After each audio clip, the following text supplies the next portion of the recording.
ప్రతి ఉదయం యేసుతో ఆశీర్వాదముల సమయం. ప్రతి ఉదయం యేసుతో ఆశీర్వాదముల సమయం. రోజుకు సరిపడ జీవాహారం, రోజుకు సరిపడ జీవాహారం, ప్రతి స్థితిలోను సగు విజయం, ప్రతి స్థితిలోను సగు విజయం. ప్రతి ఉదయం యేసుతో ఆశీర్వాదముల సమయం. షలోం. ప్రభునందు అత్యంత ప్రేమైన వారలారా, ఈ ఉదయకాలన మన ప్రభు అయిన యేసు నామములో మీ అందరికీ కూడా శుభములు తెలియజేసుకుంటున్నాను. క్రైస్తవ జీవితంలో బైబిల్ గ్రంథంలో దేవుడు మనకు అనేకమైనటువంటి మాటలు పొందుపరిచి హెచ్చరికల రూపంలో ఆయా సమయాల్లో పలుమార్లు మనకు వినిపింపచేస్తుంటాడు.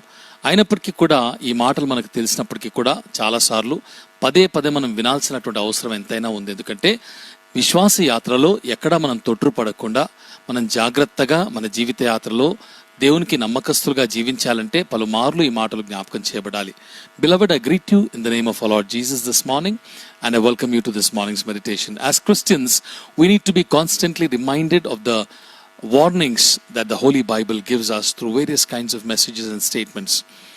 Even though we may know many of them, it is important for us to be reminded, because as we walk this walk of faith in life, there is every possibility that we might trip and fall, and the impending dangers can take us away from God.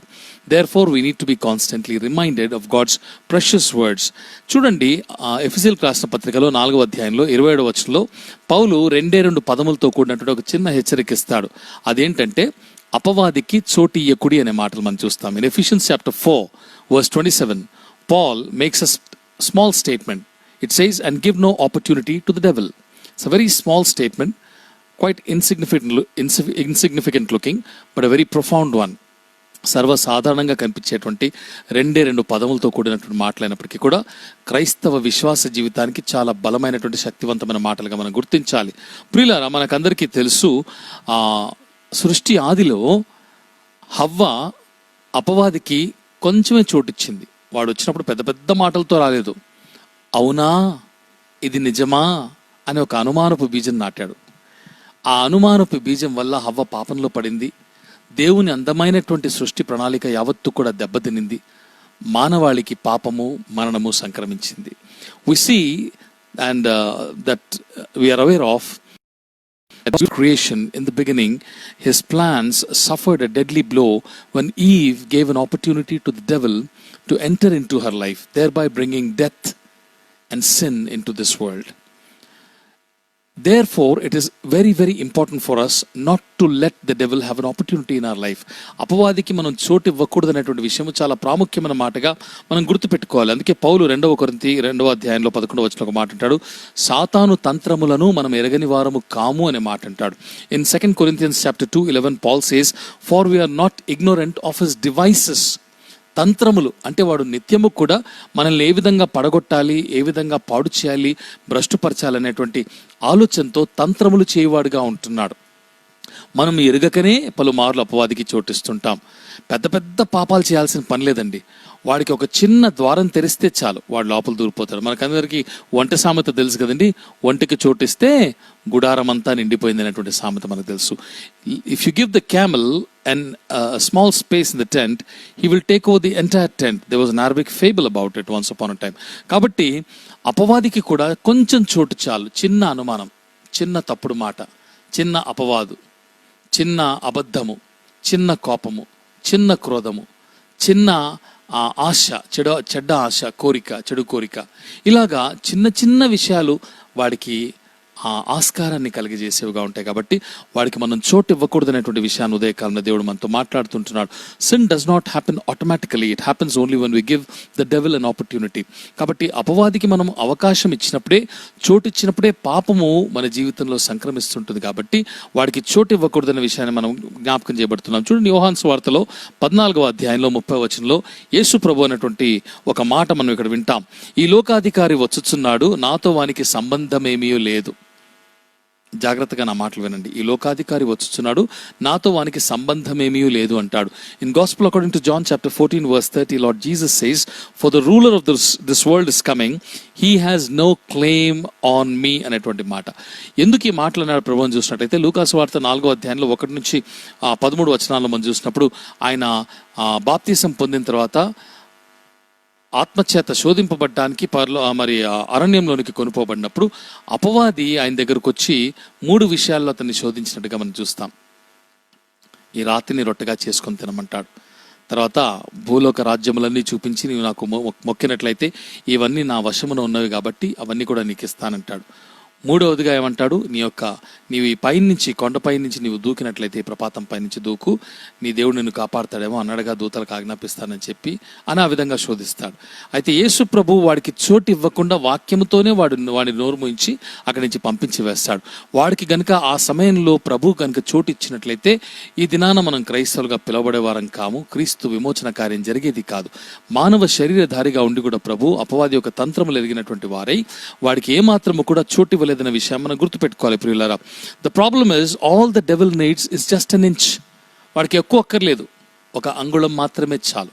అంగుళము చాలు నీ జీవితంలో ప్రవేశించి నీ జీవితాన్ని దుర్భరం చేయటానికి, నాశనం చేయటానికి, దేవుడు అనుగ్రహించు ఆశీర్వాదాలు కొల్లగట్టడానికి, దేవునితో ఉన్న సంబంధాన్ని పాడు చేయటానికి, నీ విశ్వాసాన్ని భ్రష్టుపరచడానికి, నీ కుటుంబ జీవితాన్ని, ఉద్యోగ జీవితాన్ని, సాంఘిక జీవితాన్ని, ఆత్మీయ జీవితాన్ని పూర్తిగా పతనం చేయడానికి వాడికి ఒక అంగుళం మాత్రము చాలు. అందుకే ఇంగ్లీష్లో ఒక మాట ఉంది, రీసెంట్లీ కూడా నేను చెప్పాను ఆ మాట, give the devil an inch and he will become a ruler. వాడికి ఒక అంగుళం ఇచ్చినట్లయితే వాడు మన జీవితాన్ని శాసించేటువంటి అధిపతిగా మారిపోతాడు. జీవితం అంతా వాడు ప్రాకిపోతాడు. ఒక చిన్న బైబిల్లో నుంచి ఒక చిన్న ఉదంతాన్ని మీతో పంచుకొని ఉదయకాలం మా మాటలు ముగిస్తాను. అపోస్తుల కార్యములు 5వ అధ్యాయంలో మనం చూసినట్లయితే 1 నుంచి 10 వచనాల్లో అననీయా సఫీరా అనేటువంటి దంపతుల గురించి రాయబడింది. మనలో చాలా మందికి వారి విషయం తెలుసు. ఆ దినముల్లో అనేకులు వారు కలిగినదంతా కూడా అమ్మివేసి వచ్చినటువంటి ద్రవ్యము తీసుకొచ్చి అపోస్తలుల పాదాల దగ్గర పెట్టి దేవుని పరిచర్య కొరకు ఇచ్చినట్టుగా చూస్తుంటున్నాం. ఆ క్రమంలో అననీయా సఫీరా కూడా వారు కలిగినటువంటి కొద్దిపాటి ఆస్తిని, కొంత స్థలమును, ఒక పొలమును అమ్మి ఆ డబ్బులంతా కూడా తెచ్చి ఇవ్వాలని అనుకుంటారు. అయితే ఒక చిన్న దురుద్దేశం వారి హృదయాల్లో ప్రవేశిస్తుంది.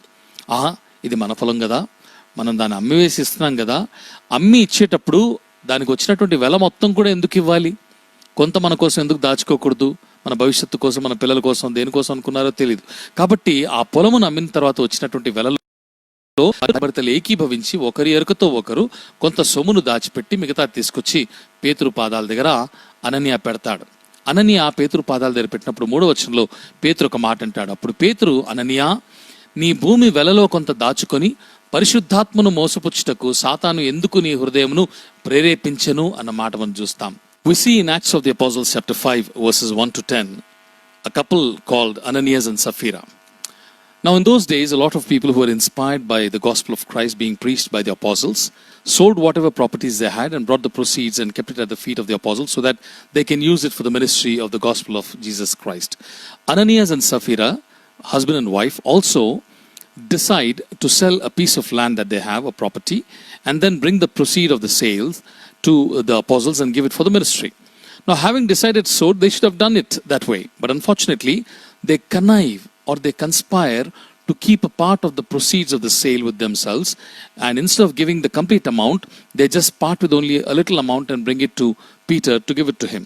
When Ananias brings a part of that sale proceeds and brings it and keeps it at the feet of Peter, Peter says in verse 3, Ananias, why has Satan filled your heart to lie to the Holy Spirit and to keep back for yourself part of the proceeds of the land?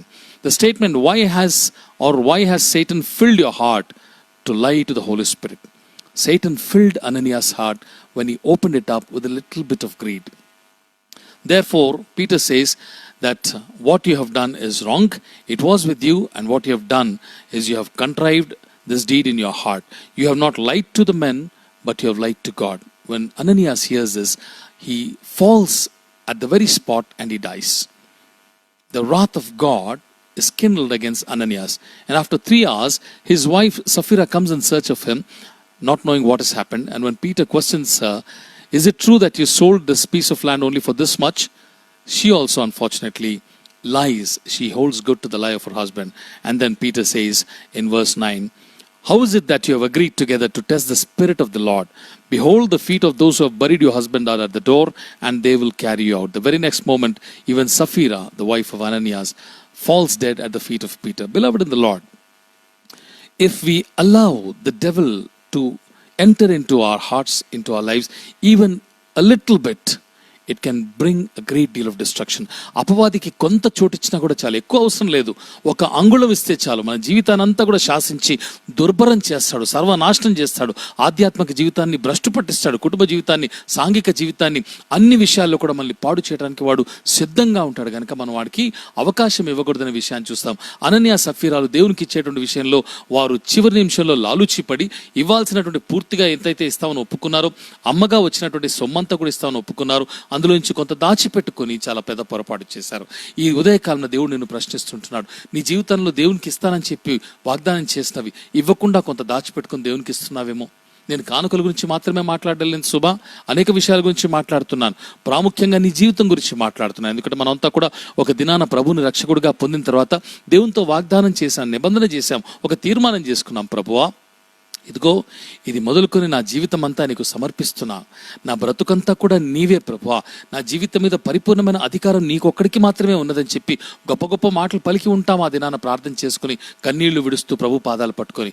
అయితే ఆ వాగ్దానాలన్నీ ఏమైపోయాయి నాడు, ఆ తీర్మానాలన్నీ ఎక్కడికి వెళ్ళిపోయాయి నాడు, మర్చిపోయామా? మన జీవితం ఎంత దూరం వెళ్ళిపోయింది దేవుడి నుంచి. అపవాదికి చోటిచ్చి దేవునికి చేసిన వాగ్దానం మర్చి మన బ్రతుకుల్లోంచి ఏ విధంగా అయితే అననీయ సఫీరా కొంత దాచుకున్నారో, కొంత మన బ్రతుకుల్లోంచి పక్కన పెట్టుకున్నామేమో దేవునికి పరిపూర్ణంగా సమర్పించకుండా. ప్రియులారా, జాగ్రత్త.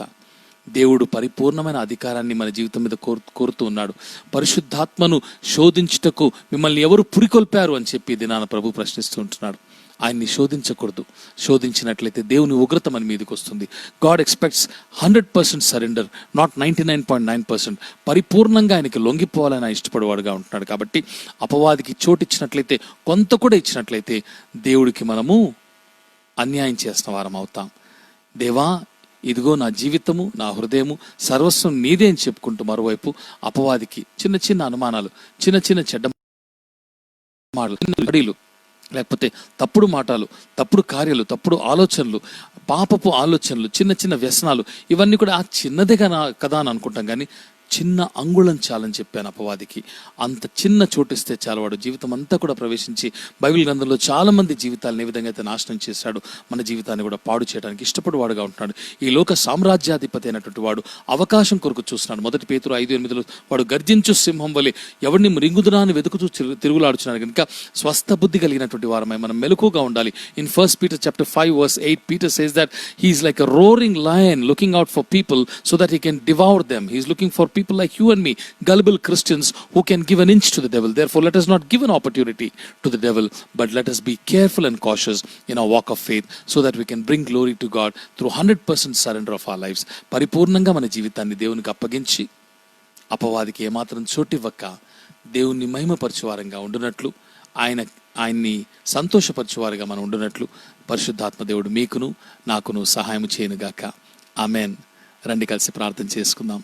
ప్రేమగల తండ్రి, మీకు స్తుతులు స్తోత్రాలు. ఉదయకాలంలో నా తండ్రి, అపవాదికి చోటియ్యకుడి అని పౌలు పలికినటువంటి మాటలను ఆధారం చేసుకొని మాకు మరొక మారు అపవాది ఎంత భయంకరుడో, ఎంత తంత్రగొట్టియో మాకు జ్ఞాపకం చేశారు. నీ యొక్క అద్భుతమైన సృష్టి ప్రణాళికనే నా తండ్రి వాడు దెబ్బతీయటానికి హవ్వ జీవితంలోనైనా వాడు చొచ్చుకొని వెళ్ళి, నాయన నా తండ్రి వాడు చొరబడి ఆమె జీవితం ద్వారా నా తండ్రి మానవాళి యావత్తుకు కూడా పాపమును, శాపమును, మరణాన్ని తీసుకొచ్చాడు. అయితే నీకు స్తోత్రములు. నీ ప్రియకుమారుడైన యేసుక్రీస్తును మా కొరకు పంపించి ఆయన విమోచన కార్యము ద్వారా, ఆయన బలియాగము ద్వారా, ఆయన రక్త తర్పణము ద్వారా నా తండ్రి మమ్మల్ని అందరినీ కూడా పాప శాపాల నుంచి, మరణం అనేటువంటి బంధకం నుంచి విడిపించి స్వతంత్రులుగా చేసి నీ సొత్తుగా, నీ బిడ్డలుగా చేసుకున్నావు.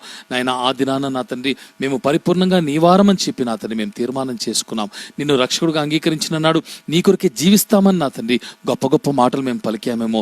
అయితే ఈ దినాన అపవాదికి మరలా చోటిస్తూ చిన్న చిన్న పాపకార్యాల ద్వారా నా తండ్రి వాడిని మరలా మా జీవితంలోకి ఆహ్వానిస్తున్నామేమో, నీకు ద్రోహం చేస్తున్నామేమో జ్ఞాపకం చేసినందుకు స్తోత్రాలు. మేము అలాగూ ఉండక నా తండ్రి అనునిత్యము కూడా నాయన నీ వాక్యపు వెలుగులో మమ్మల్ని మేము సరి చేసుకుంటూ అపవాదికి ఏమాత్రము చోటు ఇవ్వక పరిపూర్ణంగా మా జీవితం అంతా కూడా నా తండ్రి నీతో నిండిపోయి నీకోసం జీవిస్తూ నీకు ఇష్టలై బ్రతికే కృపను దయచేయమని మా రక్షకుడు మా ప్రభుని యేసు నామమున ప్రార్థన చేసి స్తుతించి అడిగి పొంది నాము తండ్రి, ఆమెన్. ప్రభు మిమ్మల్ని మీ కుటుంబాన్ని బహుగా దీవించును గాక. షలోం. ప్రతి ఉదయం యేసుతో ఆశీర్వాదముల సమయం.